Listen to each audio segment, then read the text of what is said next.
Como le decía hace un rato, diversas autoridades se publicaron para abonar las tareas de rescate. Uno de ellos, evidentemente, el delegado de la República Sanzana, que llamamos comunicación a Champions League. Bien, y creo que todo el rescate de esto por este informe muy preocupante debido al la mundial se pudo acceder. Sí, bueno, con algo más de bien exitosa porque se logró el objetivo principal que era rescatar al trabajador, y en ese sentido obviamente, como tú dices, fue una cuestión bien inesperada desde lo que se estaba realizando en ese sector, y nos encontramos con una comunicación, nosotros entendemos un poco tardía, pero que finalmente nos logramos poner dentro de las coordinaciones para poder apoyar. Aquí en esto no hay empresa, no hay público, no hay privado, aquí hay solo un objetivo. Nosotros lo entendemos de esa manera como gobierno en este caso en particular, y por lo tanto nos pusimos a disposición, levantamos una alerta minera, logramos traer recursos y medios para poder apoyar, y después de 43 horas logramos rescatar con vida, afortunadamente, al trabajador.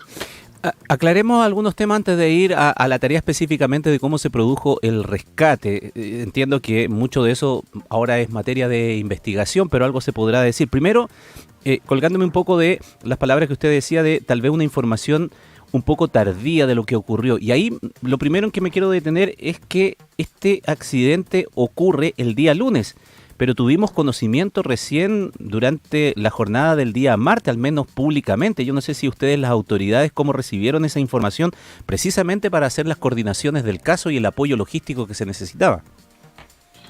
Sí, efectivamente, esta es una minera que está a casi 60 kilómetros del centro urbano de Arica, y por lo tanto solo lo que hay ahí es una comunicación vía Wi-Fi que ellos tienen ahí instalado. Y por ende lo que ocurra en esa minera solo depende en términos de comunicaciones de lo que la propia minera comunique. Y fue así que este hecho ocurrió el día lunes 8 a las 11:23:30 horas, y recién se comunicó por parte de la empresa a Cernagiomín, que es el órgano competente para estos efectos, a las 7:50 de la mañana del día siguiente. Entonces hubo más de 8 horas que me imagino la empresa trató de realizar alguna gestión interna, pero para nosotros, lo conversábamos también con la empresa y con el director nacional de Cernagiomín, nos parece que en ese sentido estas situaciones no pueden tener una doble lectura. Si hay un riesgo vital, naturalmente eso se debe inmediatamente informar y debe protocolizarse de esa manera. Y ahí nosotros entendemos que hubo una tardanza innecesaria en la comunicación, porque nos deja con menor despliegue. Claro. Y de hecho, la comprobación de aquello es que una vez que ustedes toman conocimiento y se coordinan las autoridades, se pueden hacer las peticiones para que otros equipos especializados puedan viajar. Entiendo la gente de la división Codelco de Rancagua, del teniente, que tiene mucha experiencia en este tipo de situaciones. Bueno, efectivamente, la empresa estaba trabajando con sus medios, y nosotros... A ver, se nos fue un poquito la comunicación. Vamos a volver a conectarnos con el delegado presidencial de la región de Arica y Parinacota, Ricardo Sanzana, con quien estamos conversando a esta hora de la mañana, conociendo los detalles de lo que resultó en el exitoso rescate de este minero que había quedado atrapado a 260 metros de profundidad. Ahora sí, retomamos la comunicación, delegado, le escuchamos.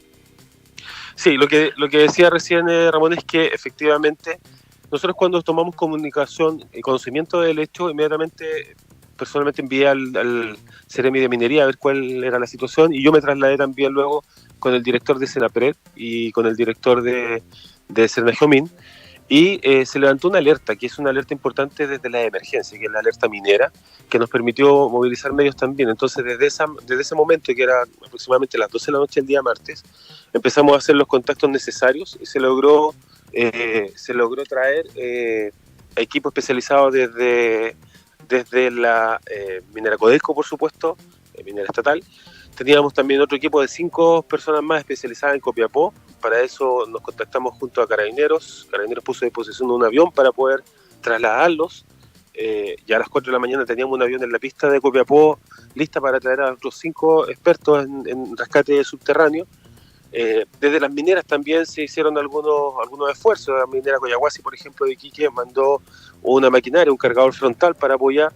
Entonces, todo lo que se puede hacer frente a una situación como esta es necesario coordinarlo con tiempo y con oportunidad. Y eso es lo que nosotros hemos querido un poco levantar desde esta instancia, porque, insisto, en esta cuestión no hay ni públicos ni privados, en esto hay un solo objetivo, que fue el que nos propusimos y correspondía hacerlo. Entonces, una comunicación que no es oportuna puede tener consecuencias fatales.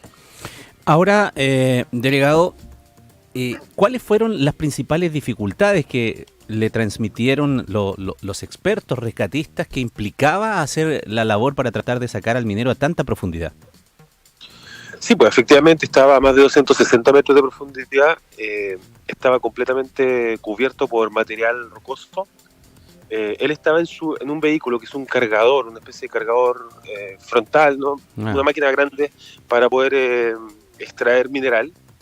Y fue esa máquina que en la gestión que estaba realizando el trabajador que se derrumba una parte y cae encima de esta máquina, que son máquinas bien grandes.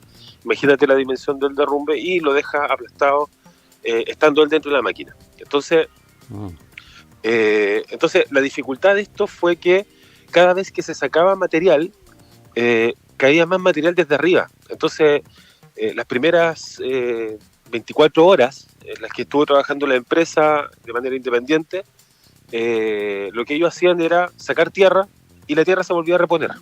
Yeah. Y sacaban tierra y se volvía a reponer, toneladas. Entonces no avanzaron nada en las 24 horas, avanzaron muy poco más bien en las 24 horas, porque había que hacer una planificación. Entonces, cuando llegamos nos pusimos de acuerdo en la forma de planificar. Nosotros no somos expertos, yo te lo digo, no soy experto en materias mineras ni mucho menos, pero creo que había que hacer una planificación que nos dijera dónde íbamos a tener entonces las consideraciones para poder hacer un rescate como correspondía. En eso, a las 7 de la mañana llegaron los expertos desde Minera El Teniente, se pusieron de acuerdo con el personal del GOPE que ya teníamos nosotros apostado en la mina. Y en esa condición fue que se planificó una fórmula, la que se puso inmediatamente en marcha a las 9 de la mañana del día de ayer, y esa fue la que finalmente logra resolver el problema, pero era bien conflictivo porque si seguíamos la misma dinámica de sacar tierra, naturalmente lo único que iba a pasar es que la tierra se iba a seguir reponiendo y estaríamos todavía tratando de excavar. Entonces eso era muy complejo porque estábamos contra el tiempo, el trabajador ya llevaba varias horas, no tenía alimentación y no tenía agua. Ahora, para que podamos entender bien un poco la dinámica del hecho, ¿se podía acceder a la zona del derrumbe de manera fácil a los 260 metros de profundidad y esta maquinaria estaba sepultada bajo cantidad de terreno o de qué manera, o no se podía acceder al lugar propiamente tal para rescatar al trabajador? No, sí se podía acceder al lugar, en eso no había inconveniente, porque son túneles. Entonces, y en una de las partes de los túneles, en la parte final de uno de los túneles, a 260 metros, como dije, se produce este derrumbe, que también, como tú bien planteabas, se va a hacer materia de una investigación, porque en ese sector lo que ellos nos decían desde la empresa es que esas máquinas operan a control remoto. Entonces no entienden por qué el trabajador estaba operando en ese lugar de manera personal. Entonces había posibilidad de acceder, pero el derrumbe era un derrumbe bastante grande. O sea, yo me imagino que todos conocen las dimensiones de las maquinarias mineras, y todo eso estaba absolutamente cubierto por material que cayó desde el túnel superior y decantó en este espacio donde estaba el trabajador. Claro, esta máquina tiene el nombre de Scoop Tramp, así se le llama a esta máquina, y para que nuestros amigos auditores se hagan la idea, son de esta especie de cargadores como cargadores frontales, ¿no? Tienen una pala muy grande y que sirve para el acarreo de grandes cantidades de materiales y tiene una cabina cerrada. Entonces, el operador de la cabina quedó sepultado con esta máquina bajo toneladas de material, pero en el habitáculo, ¿así es? Así es, efectivamente. La suerte de todo esto también corre en el sentido de que son máquinas muy grandes, muy pesadas, de un material muy resistente. Entonces, mientras él estaba operando, cae todo encima de él. Entonces, se le vino vamos a decir una tontera a lo mejor, pero como se le vino la mina encima, entonces cayó todo y él estaba dentro del habitáculo. Ya. Y ahí es donde permaneció durante 45 horas. Ya, claro, y se entienden las condiciones en el espacio reducido, la cantidad de oxígeno y todo aquello, pero mantenía cierta comunicación radial para saber cómo estaba, ¿no? Claro, se mantuvo una comunicación radial, él tenía efectivamente una radio, se mantuvo esa, y nosotros establecimos un protocolo junto a Serena Geomin, que era un protocolo de comunicación cada 20 minutos. Y así fuimos un poco informándole lo que se estaba haciendo, porque me imagino que ahí dentro la desesperación también era grande, la desesperanza después de 24 horas, tú empiezas a darte cuenta, todo además oscuro, cubierto. Entonces, naturalmente era importante mantener a los equipos en constante comunicación, eso sucedió, de forma tal que incluso en la última etapa se le comunicaba incluso a gritos para saber si él escuchaba. Yeah. Bueno, efectivamente se lograron comunicar de esa manera, lo que nos daba harta esperanza también, porque eso daba cuenta de que estábamos cerca del objetivo y también le permitía al trabajador entender de que se estaban haciendo las cosas para poder rescatarlo y un poco tener tranquilidad, porque aquí no solo falla lo físico, la alimentación, no solo falla el agua, sino que también empiezan a fallar otros temas más bien psicológicos y eso es importante mantener la calma. Claro que sí. Ahora, bueno, dentro de, no sé si de la técnica que se utilizó, así pensándolo a distancia nomás, lo que hicieron los expertos entonces, de acuerdo a lo que usted nos relata, fue un poco estabilizar el terreno antes de seguir la excavación para poder llegar hasta la máquina, ¿no? Bueno, efectivamente ellos pusieron con una de las máquinas que se estaba trabajando, ellos hicieron una especie como de puente y desde ahí unos tabiques para evitar que siguiera decantando el material. Entonces lograron paralizar, que no era una cuestión fácil porque es muchísimo material, entonces lograron paralizar un poco la caída de material por una parte y se encontraron con la dificultad que empezó a caer por el otro sector. Ya. Entonces seguían sacando material y el material se seguía reponiendo. Entonces tuvieron que hacer unas plataformas especiales de metal para poder generar condiciones también de resguardo de los rescatistas. Nosotros claro. lo conversamos en esa reunión de coordinación, que nosotros necesitábamos rescatar a una persona y no tener un accidente mayor en donde se vieran involucrados todos los demás rescatistas, porque el objetivo era rescatar a una persona. Entonces se hicieron todas esas gestiones, esas obras menores dentro de la propia mina y dieron resultados y efectivamente los expertos de Mineral Teniente, yo debo decirlo, son gente absolutamente capacitada, yo digo, de nivel mundial, porque se pusieron a trabajar y la verdad es que el trabajo que hicieron en conjunto con el GOPE, que también gente muy preparada, que no estaba preparada para temas mineros, nos decían los propios trabajadores de Codelco que dieron una muestra clara de que son gente muy profesional. Para poder graficarlo bien, entonces, hecho estos trabajos de estabilización, asegurando el terreno para que no se produzca una tragedia mayor, cantidad de toneladas cubiertas sobre esta máquina, ¿se pudo acceder finalmente al habitáculo de la máquina extrayendo todo el material o hubo que hacer una especie de túnel dentro de todo el derrumbe para llegar hasta el habitáculo? ¿Eso lo tiene claro, delegado? Sí, mira, la máquina estaba, por decirlo de alguna manera, en contra del cerro porque estaba trabajando el cerro, ¿no? ¿Ya? Y por lo tanto, con lo que se encontraron los expertos en esto es con la parte trasera, es como decir el pick-up de una camioneta, que es la parte del motor grande, etcétera, de la máquina. Y eso empezaron a despejarlo, pero empezaron a despejarlo de forma tal de llegar a la parte superior, que era el habitáculo. Ya.